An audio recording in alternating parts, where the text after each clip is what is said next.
Hello, my name's Ken Kinter, and I'm an assistant professor at Rutgers University. And the purpose of this video is to provide a basic introduction to cognitive behavioral techniques. And as usual, my contact information is on the first slide. So before we get rolling, just want to give credit where credit is due. The project that I work for Rutgers University is called the State Hospital Psychiatric Rehabilitation Initiative. Our mission is to improve the quality of care and the working conditions at New Jersey state psychiatric hospitals. That mission simply would not be possible without the generous financial and other types of support provided by the New Jersey Department of Health. Because of them, we can make it happen. So it's a beautiful thing. And that's what helps fund these videos and the website and all of the other work that we're doing in the hospitals now. All right, so we've got an ambitious agenda here that we are going to take on. We're going to talk about cognitive behavioral therapy and cognitive behavioral strategies, and there's an important difference between the two of those. We're going to talk about the foundations of CBT in terms of the interaction between thoughts, feelings, and behavior. We're going to talk about cognitive distortions, which is something I'm sure that you may have just heard about, and we're going to go into it in a little greater detail. We're also going to talk about different types of cognitive behavioral interventions that you can use, and also to explain the use of CBT with people with severe mental illness or with addictions This video is intended toward people that necessarily aren't therapists, aren't licensed professionals, but work in community agencies or in inpatient settings. One of the major points of this presentation is that you don't have to be a cognitive behavioral therapist to use these techniques. It does help. The more education that you get on CBT, the more helpful this will be, but this is meant to be a first or foundational step, and hopefully to give you some tools that you can use in your job. So CBT as a modality emphasizes the role of thinking in how we feel and what we do. We'll get into the details of that in a little bit. It talks about how maladaptive learning and dysfunctional patterns of thought impact behavior, which impacts symptoms. So the bad learning has maybe led to maladaptive behavior, and then relearning or replacing that maladaptive learning with better learning can improve the behavior, reduce symptoms, and hopefully reduce the negative outcomes.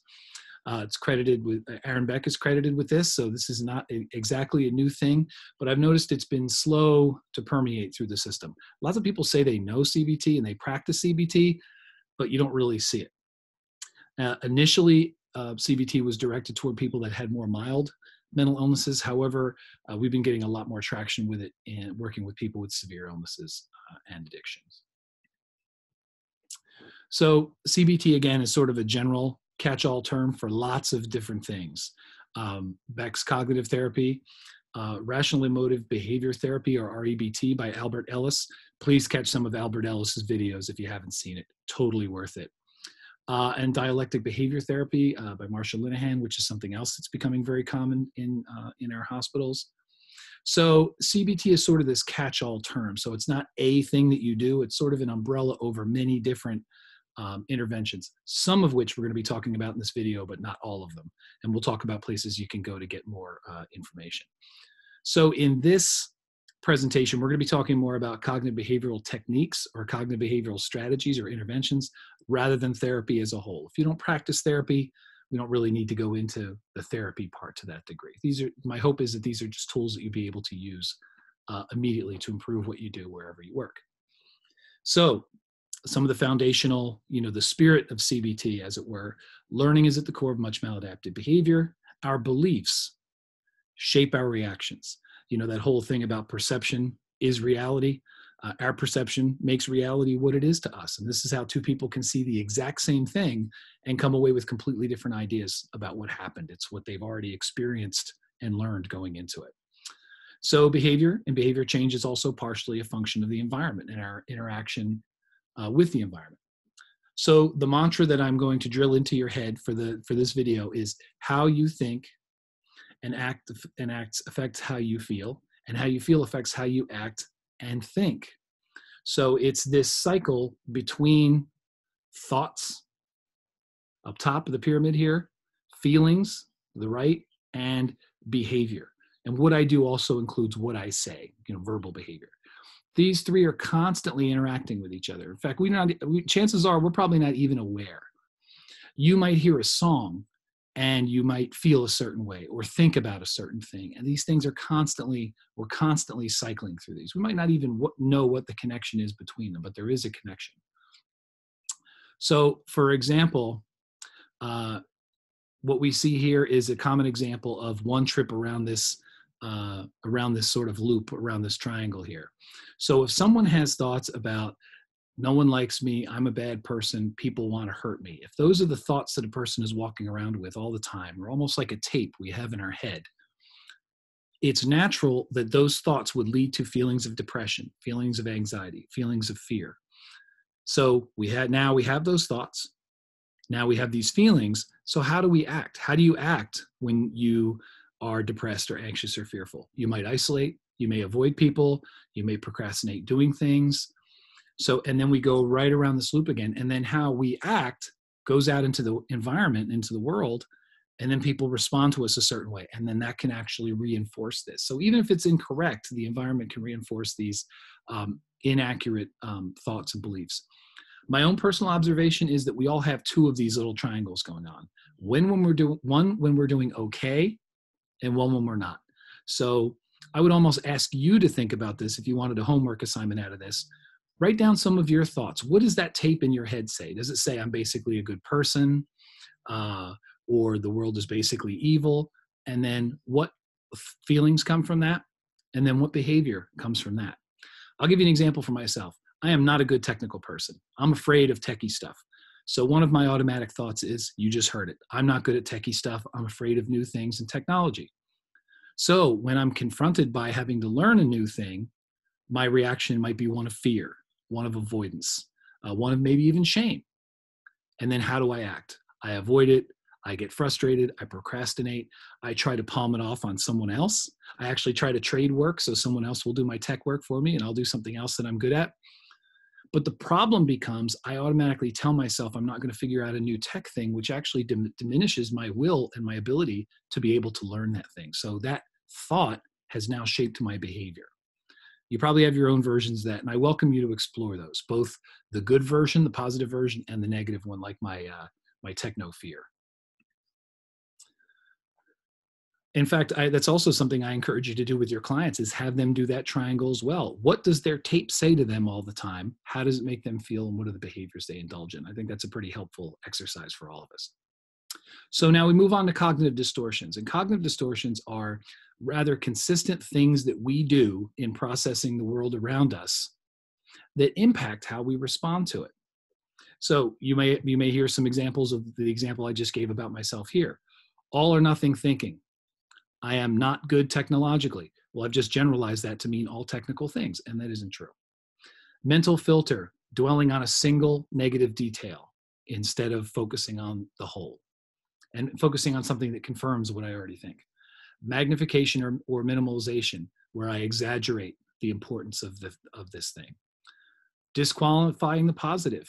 Say I take on some techie thing and I get it right the first time. I still come away from that thinking I'm not good at techie things. I'll just say, oh, well, I got lucky, or that wasn't that hard. So I've dismissed the positive and protected the belief against fact. So the next category we have here is jumping to conclusions, labeling. I'm a loser, or I'm no good at, I'm not tech savvy. Classic label right there. Mind reading, someone is reacting negative without any evidence to support that. Fortune telling, where I can just predict what's going to happen without really knowing. And then here's where we get back into Albert Ellis again, if you want to follow up with that. And that was the idea of shoulding yourself. And shoulding yourself, if it sounds like it, that's probably what it is. And that's just beating yourself over things that you should have done or should not have done. So again, this is kind of a form of self-abuse here, because you didn't do what you didn't do for a reason. And this sort of discounts the reason. Maybe there was a good reason why you didn't do it, but now you're kind of shaming yourself over having what you've done or didn't do. Part of being very judgmental, this is very tough. So you should yourself and you should others. You know, people aren't acting right, and then you become angry at them. Personalization and blame. When something bad happens, does somebody automatically take that blame on? So if you were going to be doing more strict CBT, there would be some parameters around it. number of sessions, the importance of the therapeutic relationship. There's a whole attitude and a mentality if you're going to do this more formally. And I'll recommend a book at the end if you want to go further into this and learn about how this is done more formally. Most of this video is more about the informal use of CBT techniques rather than doing the whole thing itself. So again, it's meant to be collaborative, strengths-based, and it's based on those foundational, on empathy. So again, you can see why this is being used in settings with people that have a more severe illness, because it's much more collaborative. It's very consistent with the recovery model approach. So other characteristics, and I want to point out the difference between these two things, the inductive method and the Socratic method. So the inductive method, think about a detective. In fact, inductive sounds almost a little like detective. You might have an idea of what's going on. So now you talk to that person and ask questions to get facts to see if that is borne out or not. The Socratic method is more about asking questions. So the client asks questions of you, you ask questions of them, and then you determine whether the hypothesis is accurate. And again, this is about a teaching process. If one of the fundamental cornerstones of CBT is that things are learned and our behavior is the product of our learning, then we have to use changing that learning to change that behavior. And as we'll talk about, homework and practice assignments is pretty critical. Now, one of the reasons that CBT has become more in vogue with people with severe mental illness is also that it's an alternative or a supplement to medications. Sometimes medications don't fix everything. Medications don't necessarily fix the social isolation that comes with mental illness or the social skills deficits that come along with it. Medications can possibly be dangerous to someone. You can't medicate some things away, and there's a maximum of medication that people can take. A person may also be in favor of a non-medication related solution. In fact, my experience is that very many people with mental illness do want solutions that aren't medication involved, because medication comes with side effects and other sorts of hassle. And the research does back up that CBT is helpful, both in combination with medications and even on occasions in lieu of it. So some of the things that we're trying to target through CBT are these symptoms: medication-resistant symptoms that we were just talking about down this left corner, and then other aspects that maybe aren't so symptom-related but are real-world related, such as motivation. Some of these things we mentioned here are actually what we would describe as negative symptoms of schizophrenia, but then also collateral damage that's done as a side effect of having a severe and persistent mental illness. So CBT hits these things either where medication fails to go or can't go or wasn't designed to go.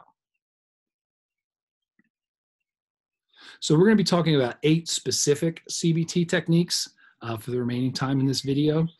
And they're listed right here. We're going to go through them one at a time. So Socratic questioning. Boy, Columbo is a really dated reference. That's another one. If you want to catch that or look that up, it'd be pretty helpful. Columbo was actually it was meant as being a detective show, but it's very helpful for therapists because it displays this great technique for getting at information. And at the end of every show, it'll say something, oh yeah, there's just one thing I don't understand. And then that's when the problem is solved. So basically what Socratic questioning is, it's helping the client to learn about and draw conclusions, maybe new conclusions or additional conclusions to what's happened to them. What's a different way of looking at what happened than the way you've been looking at it? And it's about finding meaning. So if you're walking down the hall and someone you know is coming the other way down the hall, you say hi to them and they don't say hi to you, you might become enraged and say, I can't believe that person just ignored me. Why would they do that? And then that's going to change the way you act going forward toward that person and other people. But then what happens later on if you find out that that person just got chewed out by their boss and they had just walked out of really getting crushed? Or what if you found out they just lost their job? Or if they just found out that someone close to them had died? Now, doesn't that change the whole equation? So even if you don't know that those other things happen, Socratic questioning is about, well, what is it possible that one of these things happened, that it was some other reason than they were ignoring you? And that sort of takes the emotional air out of the balloon. By changing the thought, we've changed the feeling, and we change the behavior. So again, to do Socratic questioning, you're just asking informational questions and carefully attending to the answers. And a lot of these questions are about, how do you feel about this? It's really about the person's perception and how they interpret it, and their openness to interpret this differently if it comes down. And avoid closed-ended questions. So you don't want a lot of yes/no answers going back and forth. You can watch our videos on motivational interviewing, specifically ORS, if you want to get more detail about open and closed-ended questions.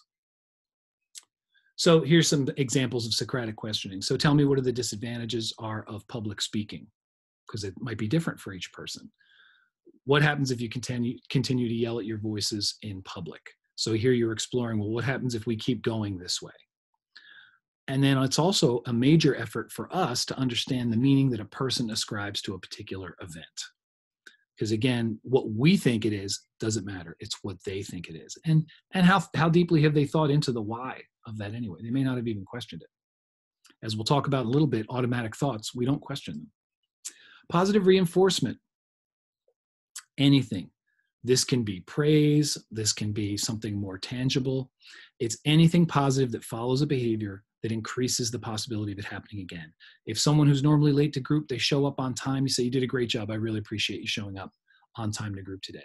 If you notice someone's grooming is better, you can say, oh, you look really nice today.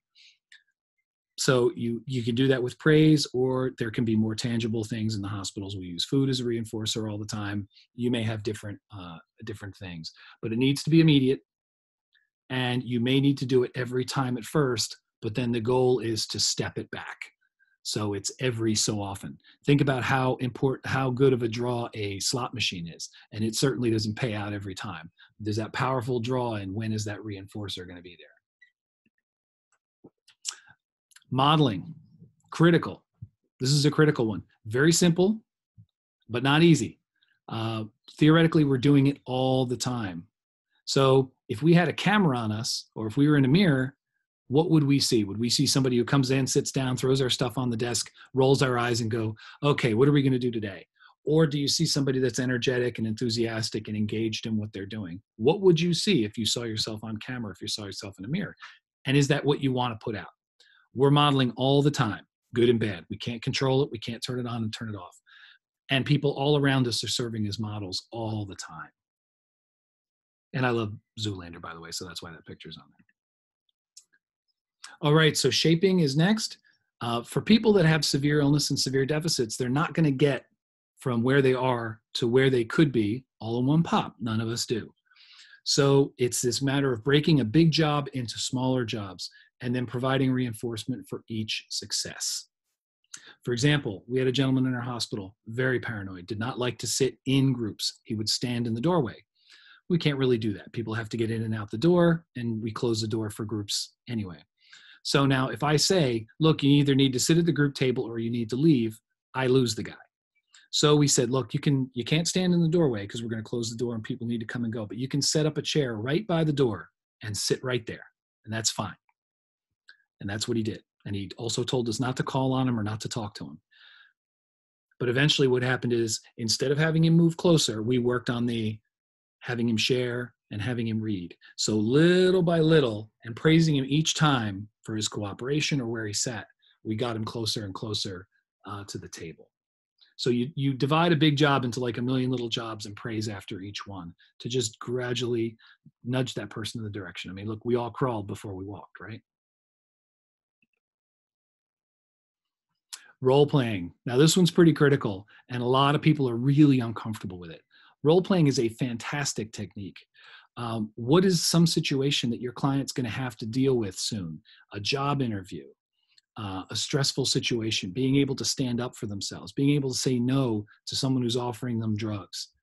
So we can do role plays between people in a group setting, or just do it in an individual setting, you and that person, but practice it.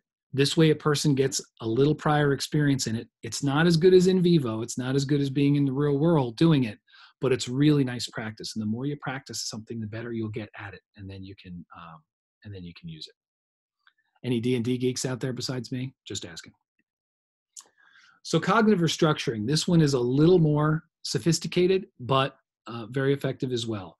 And part of this is going back to that triangle. We want to teach our clients the role that thoughts and feelings have in behavior. Behavior doesn't just come out of nowhere. So there's a version of this.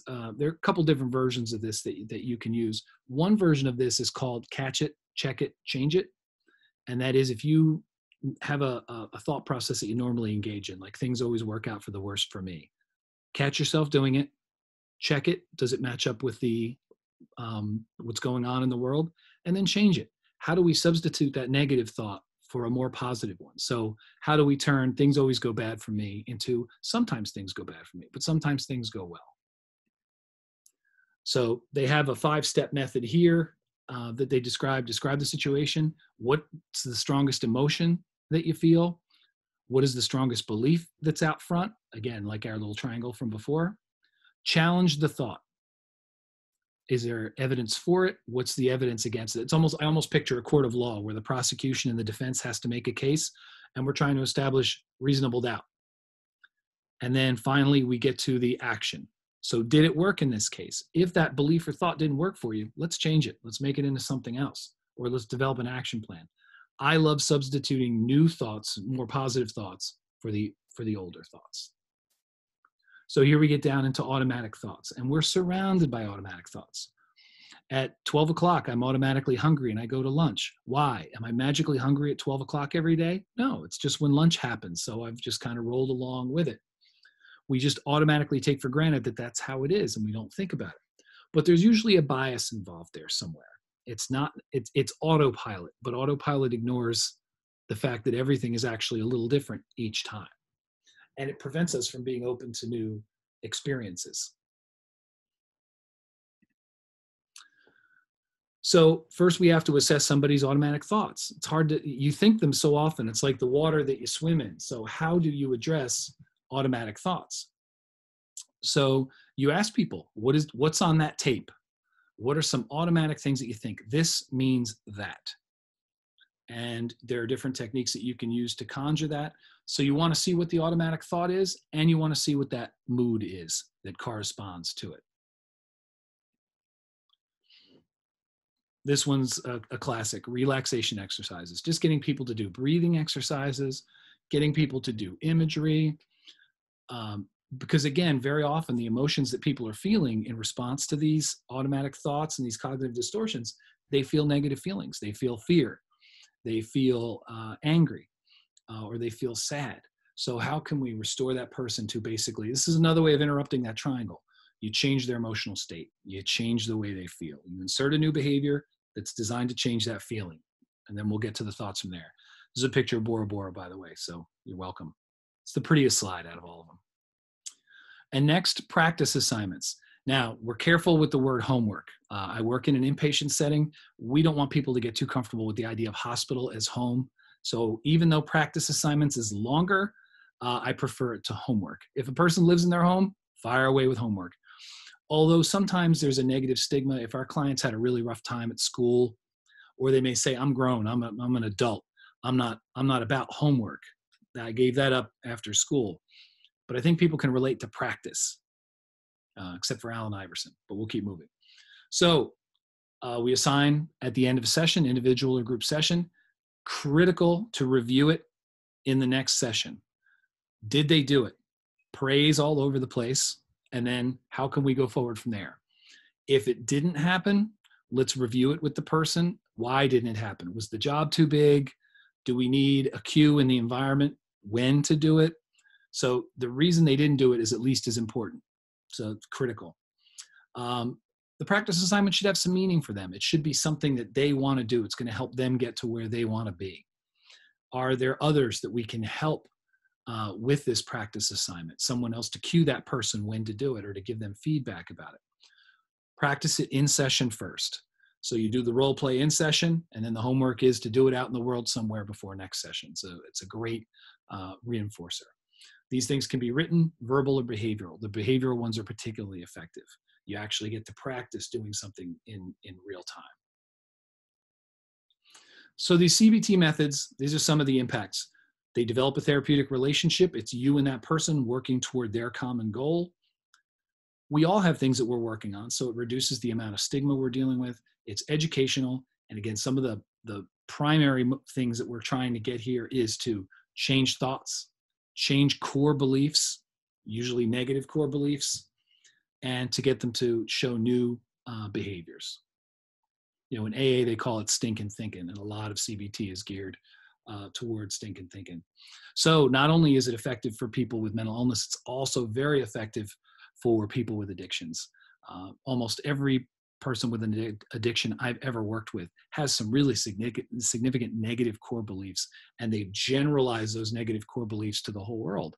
And if you're constantly thinking negative thoughts about yourself, there's a trigger to medicate going on all the time. And it's hard to treat the addiction without treating those underlying beliefs that fuel that. So we're also trying to improve people's treatment adherence and also prevent relapse, which we're all very happy about that. So just to summarize some of the points that we've covered here, cognitive behavioral thinking emphasizes the role of thinking and past learning in emotions and ultimately behavior. You don't need to be a CBT therapist to utilize CBT techniques. The more you know about CBT, the more it helps and the better shape that you are, but it's not necessary. Some of these strategies that we talked about are very simple. What you think impacts how you feel and what you do. They all impact each other. It's a circle that's going on all the time. Cognitive distortions and automatic thoughts, which every one of us has, impacts our thinking, feelings, and behavior.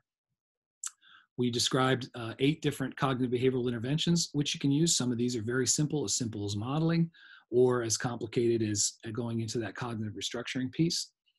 And CBT is very helpful to people with mental illness and addictions.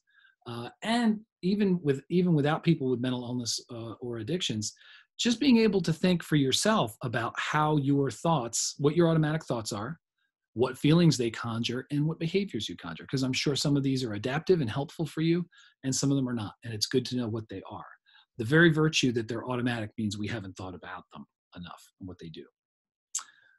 So I wanted to point out a couple of resources. Most of this material came from the Right book that you see right here. It's a great book. It also has a DVD that actually shows CBT techniques in practice with people that have psychotic symptoms. So if you work with people that are severely mentally ill, it's a fantastic resource. There are many cognitive behavioral societies in major cities. If you look them up, you will find them.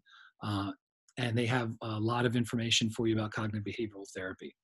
And then also the website you see at the bottom here is our website. We have a lot of additional videos on a number of topics. I encourage you to check out our website and see the resources there. Hope you enjoyed the video, and at some point, I hope to catch up with you again soon. Take care.